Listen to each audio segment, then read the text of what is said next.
Thank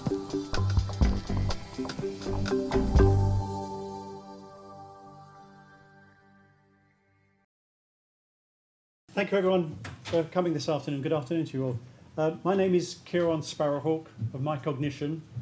We're going to talk today about how we can measure, monitor, prevent and treat mental illness in the workplace with an innovative but practical approach. And what we've done, we've developed a workplace solution where we can prevent and treat poor mental health, improve your organisational productivity, enhance your employees' skills and quality of life. We've done this using cognitive assessments and training programs. This is just a brief summary for those of you who want to download this later on and take it back to work. So I'll kick off onto the next slide. I showed this I was in Romania on Friday. I showed this and I said, what's going through my mind at the moment? And someone from the back shouted that you don't drop her. And in a way it's true. I just wanted to show this is my granddaughter. She's now a year and a half year old, so a little bit bigger than that. But when you're a parent or a grandparent, your first thought when you've got that child in your arms is, are they well? Are they healthy? And it's something that goes through your life in terms of those phone calls you get in the middle of the night or any other time of the day, and there's a sense that when you answer that telephone, is everything okay? Are they okay? And I think that's particularly true when it comes to our mental health. Are we okay? And yet we do so much in our lives, if anything, to undermine our health. We do a lot of work in schools as well as in businesses, as well as in the community. And it's almost as though rather than putting health first, we think that health will come later. So in schools, qualifications, you get a good lifestyle, that will lead to your health and happiness. No, I think in many cases we're driving our children insane by what we're doing in schools. And I think when we come to look at some of our work practices, it's the same. We flog our employees to death. You know, get working, work all the hours you can. That's productivity. Make sure you're pouring out work all the time. Pressure, pressure, pressure, stress, stress, stress. And we're thinking that's a way to earning our money. You know, be profitable and productive. And often it's not. And I think there's a greater awareness that if we can step back and think about things in terms of having a healthy environment for our workers, for our kids at school, etc., that the good things will flow down from that. So this always puts me in mind of that, just thinking about that. And if you can think about that with your own employees, they're like your babies, they're like your children. So are you looking after their health? I'm not going to show this film, but there's a really beautiful film that you can go to the BBC website. It's called The Beautiful Mind.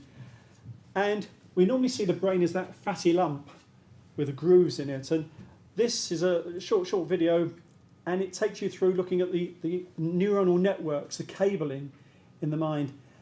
And there are billions of cables reaching out from the centre. There's a particular part of the brain called the corpus callosum, where the left-hand part of the brain joins to the right-hand part, and the cabling there is at its most dense. There are billions of cables in there, billions of neuronal networks, and they carry all our thought processes, and in loops, they carry all the habits that we have, the good habits that we do, and the bad habits. And in a way, if we had to think about everything that we did, we'd probably fall over. Our brain couldn't cope. So our brain manages that by putting in place habits, automatic loops that we go through, so that you've got a routine when you get up in the morning, how you prepare for work. You've got a routine, many of us, where in certain work situations, how we respond, how we react. And many of these habits are good, but some of them we know are bad. They're not good for us. And some of them are put upon us and make us worse, can make us further ill.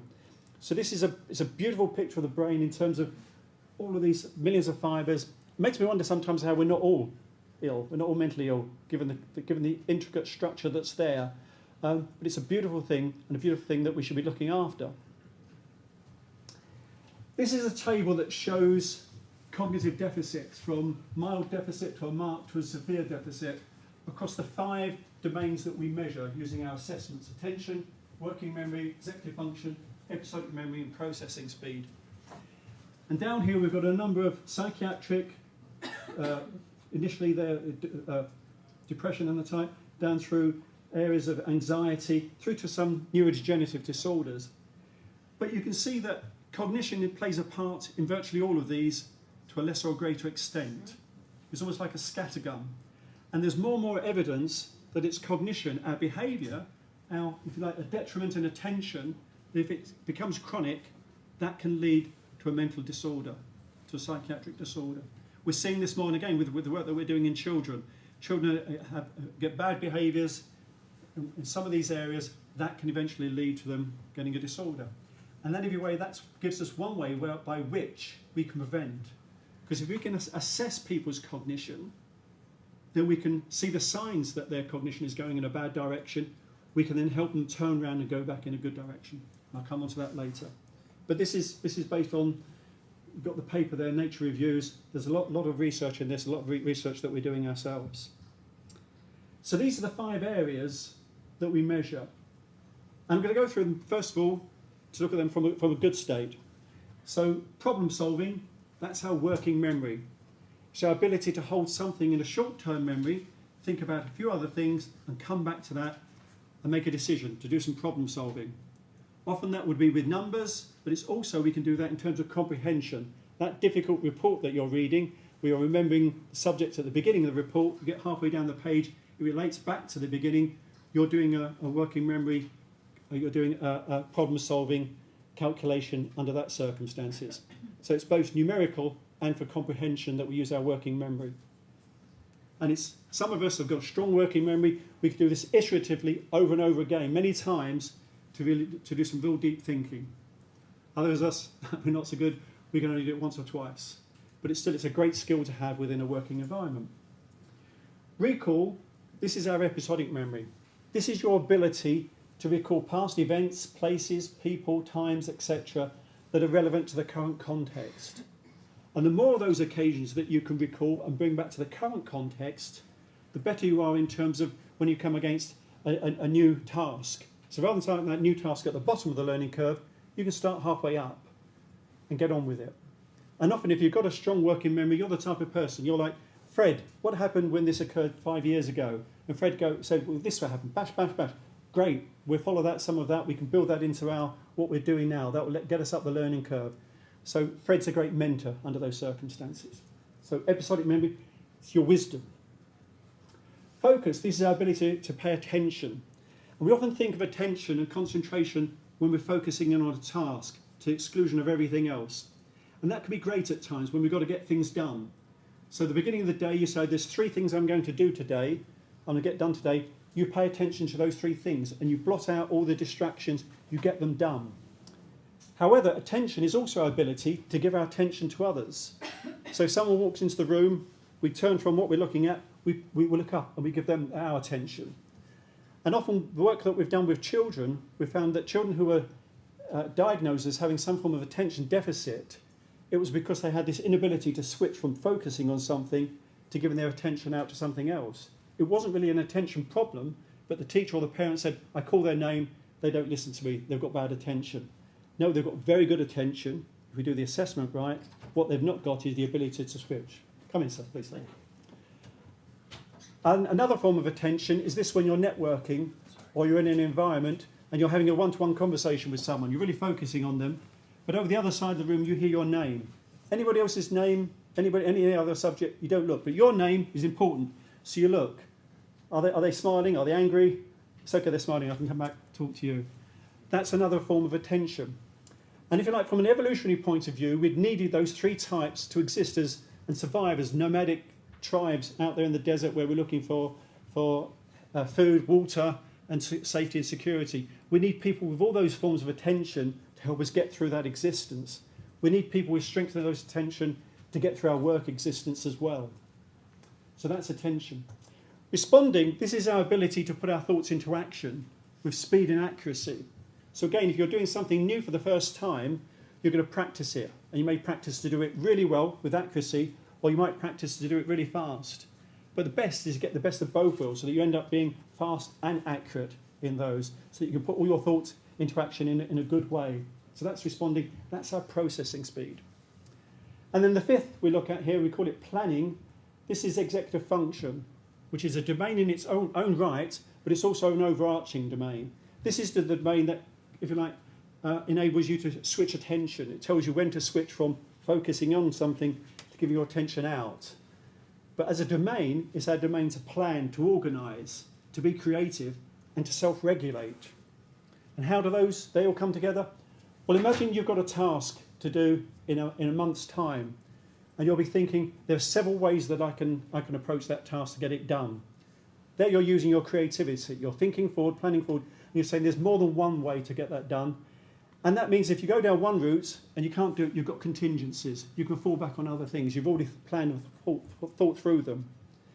The other thing is that if you practice this well and you do it well enough, you can always do it instantaneously. So that if someone upsets you, and if someone upsets me and I want to shout at them, I'll stop myself and think, no, that's not the best thing to do. There's another way to get around this, another action that I can do under the circumstances rather than lose my temper with that person, sometimes. But there's a good executive function. You can do these. So just from the point of view, do people recognise these? Do people think, yeah, I can recognise those domains, I can see myself in the workplace, and can you see yourself as having a strength more in one area than in other areas? Anyone like to share? Any hands up? No? Oh, the hand up there, please. I think I'm particularly good at the episodic memory. I get called upon quite a lot in meetings because they'll say that often I'll be able to recall stuff, but that's also because I audit trail everything because I work in financial services. And that's a good thing. Sometimes our skills go along with the work that we do, and there's a tendency to work on the skills that we're doing. And I'm not saying that you're neglecting the others, but we make sure that we're good in some and not so good in others. And that by and by can get us along. And I'll come on to that. We've got some charts to show that, some graphics to show that later on. So this is a good cognition. Good cognition leads to control, great self-management. And if you really pursue this, you can have great leadership skills. And these leadership skills not only to use at work, but in your communities, in your homes, everywhere you can use these skills. Now let's look on the not so good side of things, where our cognition isn't perhaps working so well. So this thing, working memory, our problem solving, if that's not working well, we have paralysis. We can't make decisions. And even sometimes, if it's in a bad state, even simple things like, do you want toast? Yes. Do you want brown bread or white bread? You're stuck. You can't make a decision. And yeah, we smile at it. That does happen, though, doesn't it? You get those situations where before you just easily say something, now you're stuck. And if we get stuck on small things, then it can be bigger things. And then suddenly we find that we can't make a decision about anything. And sometimes you find people who are really good at decision making, under these circumstances, they want to hide away because they don't want to be put in the spotlight anymore. You're usually the person that's great for decision making. You're no longer doing that, so you hide away. Or we see behaviours where people bully. And they say, the reason I can't make a decision, it's your fault. You're the person who didn't give me that report. And they bully others. And that comes out in that way as well. So that's when working memory goes wrong. Episodic memory, rather than being this sharp, and yeah, they come to you, and you can say, yeah, this is what you do, bash, bash, bash. It's a case of, well, maybe you could try that, or perhaps it was that. Oh, no, that was another. Forget it, Fred. We're going to ask someone else. You're no longer that source of wisdom. Your wisdom's gone. Your ability to recall those events have gone. Attention, rather than having those three things to do every day, and you get them done, you're distracted. You're all over the place. So at the end of the day, you've still got three things. And at the end of the week, you've got 15 things. At the end of the month, you've got 60 things. You just do not get things done like you used to be able to get them done because you're not able to pay attention to them, fend off the distractions, and work ahead. Processing speed, rather than being sharp and being able to move quickly. I often say this is like that those entertainers who are spinning plates. You know, when they spin a whole series of plates on the stage and they've got 20, 30 of them going. When your processing speed isn't working, you can't even get one going. They're all falling. Everything falls over. Falls flat. So you're slow, you're indecisive. It's like wading through treacle. And then executive function. Rather than being able to think forward, to plan, to organise, you end up being stuck in a rut. And that rut, you know, it's made by a wheel on the road, and it's a horrid place where all the dirt and the muck get the leaves and everything else like that. But you stay there because wherever you look round, it looks awful anyway. So you think, even though it's awful here, I may as well just stay here, stay stuck in this rut. You end up with poor self-control, you get angry with people, you get emotional. And that's when particularly you quite often might need that person to put their hand in to pull you out of that rut, to understand what you're going through and help you out of it because you can't get out of it yourself. So poor cognitive fitness is a risk of poor health. And again, don't want to say that people, you know, put your hands up and say when that occurred to you, but I'm sure that we can recognise these, maybe in ourselves, maybe we see these in others. And the most pertinent way you can see them is when someone switches from having good health to having poor health. Now, if it's just a one-off, it might be a bad hair day. They had a late night, they went out on a bender last night, they've come into work, they've got a hangover, they're in a bad state because of that. Not that that's good, but that might be the reason for it. However, if you see these sorts of behaviours over a period of time, over a period of weeks or even longer, in a chronic state, it could be the signs of poor mental health. And rather than talking to those people and saying, going up to them and saying, Fred, you used to have all the wisdom in the office, and now you're all over the place. I think you're mentally ill. You don't say that. You just say, how's your cognition doing? How's your episodic memory doing? Have a conversation around that. And Fred might say, I've got problems at home. He might open up. Well, at least he's got the opportunity then to open up. You can have a conversation with him. So these things are about having greater awareness in the office, as well as us being able to measure and assess them. These are actually real people. So this is someone who's got good, strong cognition in the 5 areas that I mentioned there. Strong in all areas and nicely balanced. Here's a person, and going back to that point, they've got strength in 3 of the areas, but not in 2. It might be the 3 areas where they've got strength. That's because that's what they're working on all the time at work. And that's okay, but if this person's put under pressure, they might collapse. Those other areas might collapse. It's a little bit like an athlete who has a twinge in their ankle. And that twinge might emerge in that race, like it did with Bolt when he pulled up in the 100 metres, 200 metres was it, 100 metres relay of the last games. That twinge, if you don't sort it out, can be a problem for you. So even here, you're doing okay, but you want to do better. And here's a person, particularly their episodic memory is poor, but the whole areas are poor. And these are people that we see in the work situation. So we've got it from the point of view, good, could be better, poor. And when we measure an organisation, we always get this distribution curve, going from the poor to the average to the good. And we get these pictures where up on the good end, people with good cognitive fitness, and if you've got good cognitive fitness, you're more likely to maintain that fitness. You're more likely, because you have the wherewithal, to look after yourself. You'll be doing the habits that are keeping you in that situation. More likely to, not always, but more likely. If you're here, you're doing okay, as I said, but you could do better. This is where most of us are. We're in here when we do our assessments. If you're down here, you've got the most risk, highest risk of poor mental health. And you're also in that situation where your cognition is that blighted, that blunted, that you're least likely to look after yourself. So you may have good meaning friends coming up to you and talking to you and saying, you should do this, you should do that. It just washes over you. You can't engage because your cognition's so poor. That's what we find. So they match these patterns. Now, the interesting thing is that just as with our physical health, we can have good days, good weeks, bad weeks with our physical health, the same with our cognitive health. It's not fixed. It's a continuum. So the thing is to watch out, though. So even if you're good health, watch out for the signs that you're laxing, you're falling into bad habit. You may have picked up a recent bad habit, or your work's changing in some way, you're doing something differently to what you did before. That could see you sliding down from good health into poor health. So watch out for those signs. Equally, if you're on the poor side, you can undertake things, get habits, undertake cognitive training, etc., to put you on the route to good health. And because it's a continuum, there's no reason why you shouldn't go from this very poor state all the way up to this very good state. There's no reason. It's just like every day, every one of us could do something to help our physical health. Every day we can do something to help our cognitive health. We can do that. So how do we do this? So at My Cognition, we've developed a means by which on this and on any other device, you can download an app, and in 15 minutes you can assess your own cognitive health. Your results are compared to normative data of a population the same age as you. You get an immediate result, a report coming back to you, telling you where you're doing well, where you're not doing so well, and where, if necessary, you should get help. And we may have spoken to your organisation in order to know where that signposting goes. Your results are then used to set up your training, your cognitive training. So the cognitive training will train you holistically in all 5 areas, but will train more intensely in the areas where you have the greatest need, where you're showing those weaknesses.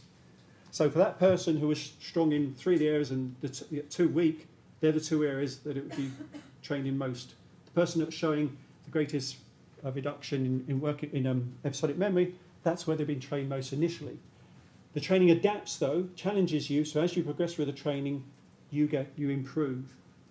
Now we're doing lots of work. There's lots of controversy about cognitive training. We're doing lots of work. We're doing clinical trials, which the basis of this work comes.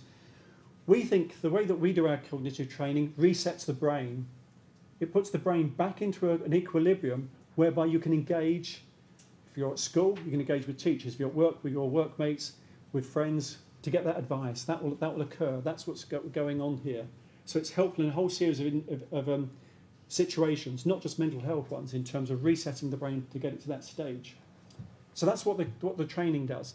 Then come along healthy habits. And the habits, again, are aligned to your scores. These are habits around, most of them are around things like physical exercise, nutrition, hydration, and sleep. There are work-related exercises as well, how to hold meetings, how to do objectives, that type of thing that can help your cognition. And again, they're linked in to your profile. And again, they're likely to have more of an impact upon you if you do the cognitive training, because you've helped your brain get set. That, what I said before, if your cognition is that poor, someone can try to change your mind, change your behaviour. It's unlikely. Get your cognition into a good state, then you're more likely to undertake this. And then the final thing we do is give you cognitive education. We give those differences between a good executive function and a poor executive function, so that you can see the signs in yourself, and importantly, you can see the signs in your friends, your family, and your colleagues. So that when you see someone who may be stuck in the rut, you may be that person that pulls them out of it before they're in it too long, before it's too chronic. Gives you the ability to do that. This is all in the workplace. The other thing we do, and it came out this morning in terms of there's not just workplace problems that where we see them, you also get a version of this to take home. So that if you've got young children that you're worried about, if you've got elderly parents that you're worried about, you can do this at home. And the great thing is it's confidential. To you as an employee, it's confidential. It's the employer that gets that overall picture that I showed before in terms of they see how good the organisation is overall, how we're doing well, and they also know anonymously what proportion of our population is at risk and what's their profile, but it's anonymous. So hopefully that's a way that people are therefore more likely to buy into this. So the way it works, as I said, you download the MyCognition Pro from the Apple Google Store, you assess with MyCQ, you get a report, and on your 5 domains, you then get Aquasnap. You do the training, you train with Aquasnap 15 minutes a day. And by the way, the assessment takes 15 minutes. So it's like, can you find 15 minutes in the next month to do it? Yes, you can. Do it at work. That's where we want you to do this. Train with Aquasnap 15 minutes a day as a meditation, or do 3.5 hours a week, something like that. It's like the gym. It won't have immediate effects. You don't go to the gym and come out rippling with muscles the next day. This is cumulative. And it builds in with the habits in terms of they become cumulative as well. But what you do find is after 3 months, after a 15-week program, you've acquired good habits. You've acquired a good understanding of yourself, of those around you. You've moved it on. And that may encourage you to move on even further, because you want to go all the way down that continuum. That's how it all works through. Carry on training, keep up the habits. The assessment is based on psychometric tests that are normally done by paper and pencil, that take hours. You need a specialist, very costly. And we've taken them down into, as I digitise them, put them online, so you can do them in 15 minutes. The computer is the specialist. It measures your accuracy and your speed in all of these. So you'll do a trail marking test, which will look at your executive function, the planning, organising, etc. You'll do the choice reaction test, which is a measure of your attention. Some of these tests are really boring, but they only take 2 minutes. And they're meant to be boring because they're looking at things like attention. You'll see a series of images, and then you're asked to say, can you see the images again when you see a fuller data set? This one, you just react when you see the red dot. Again, looks like a really simple test. It's boring. It's looking at your processing speed. And the final one is an NBAC. You're looking at sequencing of photos. Can you recall the photo two away from the current on these things. Is it the same or not? Yes or no? That's a measure of your working memory. And altogether, it works in terms of you take the assessment, you're informed, you do the cognitive training, you incorporate the lifestyle habits and the cognitive education, and you validate. And within the workplace, you get access to this for a whole year, so that you're able to measure, look at your cognition, your cognitive fitness over that time. Are you trending upwards? Are you trending downwards? Are you trending level? Again, the company can see where the entire company is going by accumulating all those anonymous results together. So, in summary, good cognitive fitness allows you to plan and organise. It allows you to be creative, to self-regulate, solve problems, make decisions, focus on what's important, recall the important facts and data, and act with speed and accuracy. And as a result of that, you have great control, which is good. That's what we want in our lives, isn't it? We want to have control over our lives. That's how you feel when you've got good cognitive fitness. You're in control. You've got great self-management, and you're showing leadership skills. Whether you think, gosh, am I going to be able to be a leader in my work? You can be. Whatever you're doing, you can be a leader of what you're doing at work.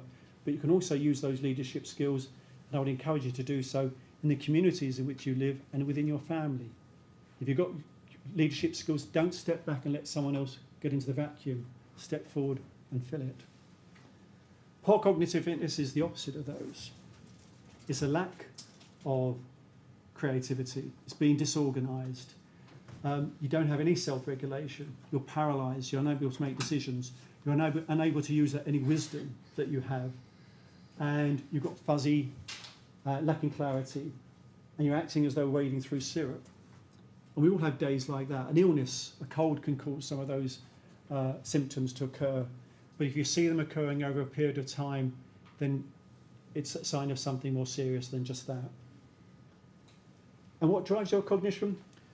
When I was taught genetics many years ago, it was as though the genes that you're born with are the genes that you carry through life. Therefore, there's nothing you can do with that in terms of things like your intelligence, your overall cognition, and that type of thing. We now know through the science of epigenetics that our genes, the way they transpose into the proteins that make us, we can enhance that, we can improve that. So even if you're born with a poor set, you can work on it to improve it, and actually then you pass on a better set to your offspring. And you can maintain that better set yourself. Equally, be careful, because you may have been born with a good set, you don't want it to go the other way. But the good news is, as I say, it's a continuum. And so long as we're aware of these things, and become aware, talk about them, not be afraid to mention things like this in the workplace, get the assessments, share the assessments with people that you trust so that they can share their results with you, share the experience of doing the healthy habits, and share what you think of the cognitive education. That's going to instill a culture within where you work of one that's pro good mental health, good cognitive fitness. I'll leave it there. I will mention, I've written a book about this in terms of on the positive side of cognitive fitness, about leadership, executive function, cognitive fitness for business, if people are interested in that. Please, as you go out, we've got some brochures, just some takeaways, they're not that heavy, if you're interested. And my card's here as well. If you want us to come to do a workshop within your organisations, we're happy to do that. If you want to run a pilot, we're happy to do that as well. We're running many of them at the moment. So even in countries like Romania, we've got several languages on the go already. We're quite happy to be seen and tested to see if we can do it in others as well.